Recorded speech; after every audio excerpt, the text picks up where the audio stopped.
நேற்றைய தினம் நாடாளுமன்ற உறுப்பினர் இளங்குமரன் உட்பட மூவர் விபத்தில் சிக்கி காயமடைந்த நிலையில் யாழ் போதனா வைத்தியசாலையிலே அனுமதிக்கப்பட்டிருந்தார்கள். அவர்களை பார்ப்பதற்காக பிரதமர் யாழ் போதனா வைத்தியசாலைக்கு சென்றிருந்தார். அதை தவிர கடற்றொழில் அமைச்சரும் ஏனைய பிரமுகர்களும் சென்றிருந்தார்கள்.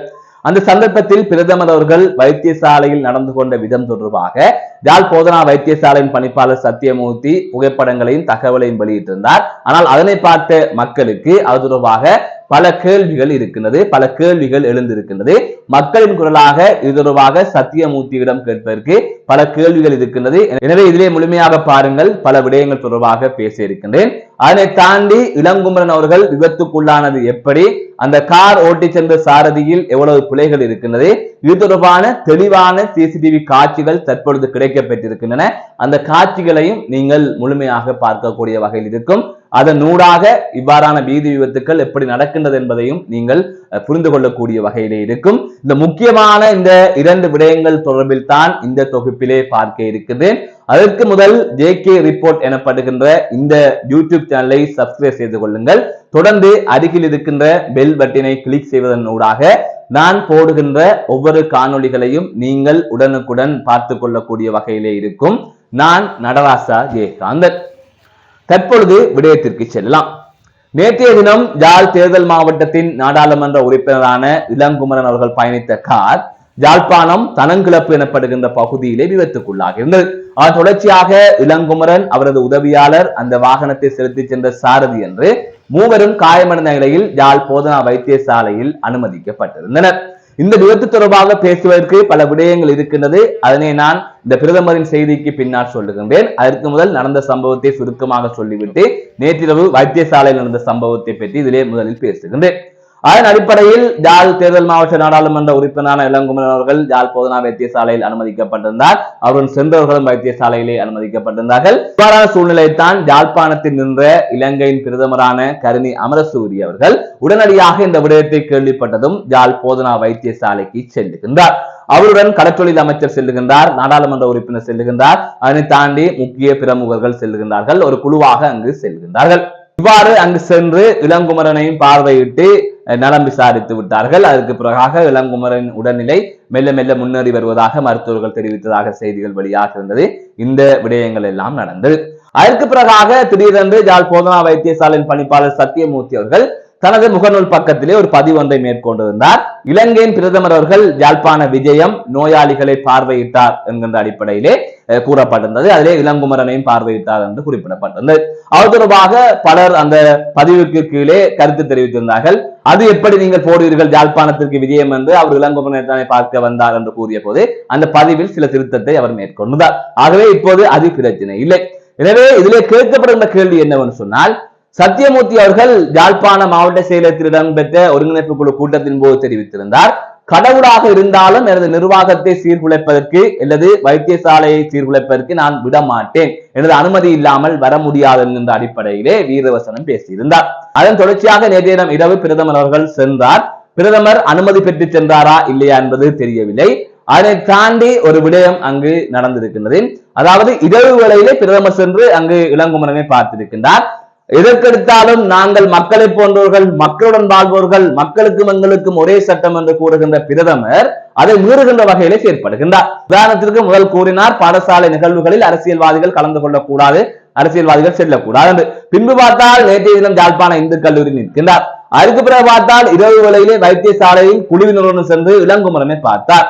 அதை தாண்டி நோயாளிகளையும் பார்த்தார். இது ஒரு தனிக்கதை. நோயாளிகளை பார்த்த தொடர்பாக இன்னுமே நீளமாக பேச வேண்டியிருக்கின்றது.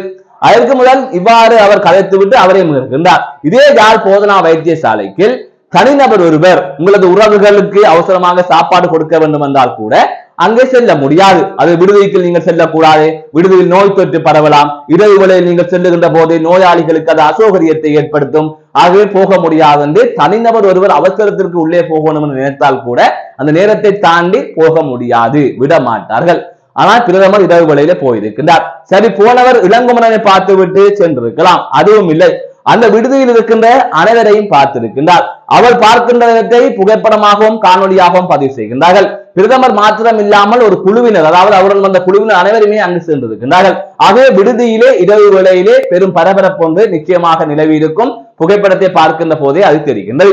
அதே பிரதமர் காலையிலிருந்து பல்வேறு நிகழ்ச்சிகளில் கலந்து கொண்டு விட்டு பல மக்களை சந்தித்து விட்டு அப்படியே விடுதிக்கு செல்லுகின்றார், அதாவது அந்த பாட்டுக்கு செல்லுகின்றார். ஆகவே அவரிடமிருந்து அவரது குழுவினரிடமிருந்து நோய் தொற்று பரவாதா என்கின்ற கேள்வியை மக்கள் எழுப்புகின்றார்கள். அது நியாயமான கேள்வியும் கூட. அது தவிர இந்த குழுவினர் அங்கே சென்று விடுதிக்குள் இப்படி திரிகின்ற போது நோயாளிகளுக்கு அசௌகரியம் ஏற்படாதா? ஆகவே யாழ் போதனா வைத்தியசாலை பணிப்பாளர் சத்தியமூர்த்தி அவர்களின் கருத்துக்கள் என்பது வீரவசனமாக கூட்டங்களிலும் அவ்வப்போது தான் வெளிப்படுமே தவிர யதார்த்தமாக நடைமுறையில் இருக்காது.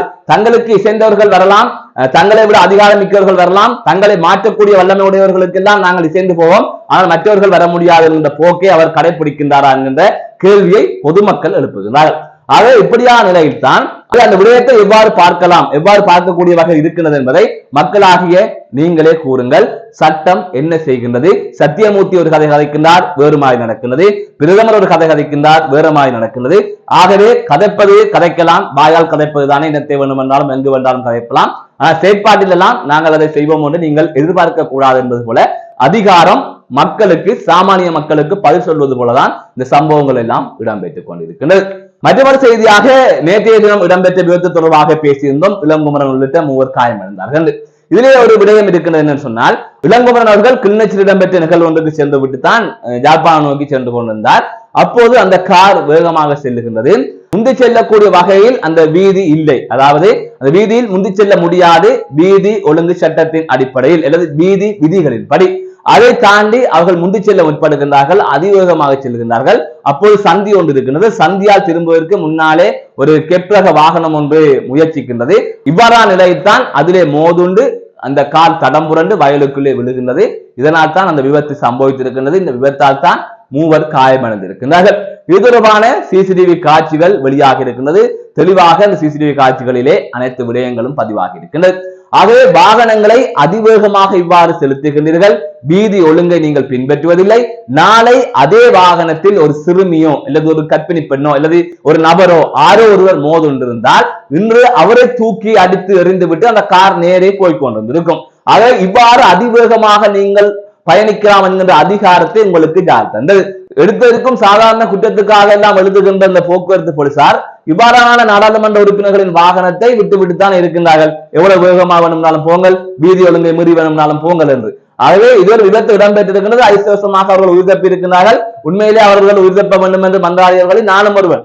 யாருக்கும் பாதிப்பு ஏற்படுத்தி நான் விரும்பவில்லை. ஆனால் இவர்கள் அதிவேகமாக சென்று நாளை சைக்கிளில் செல்பவரோ அல்லது மோட்டார் சைக்கிள் செல்பவரோ அந்த காரில் அடிபட்டிருந்தால் அவர்கள் நிலை என்னவாக இருக்கும் என்று நீங்கள் கொஞ்சம் நினைத்து பாருங்கள்.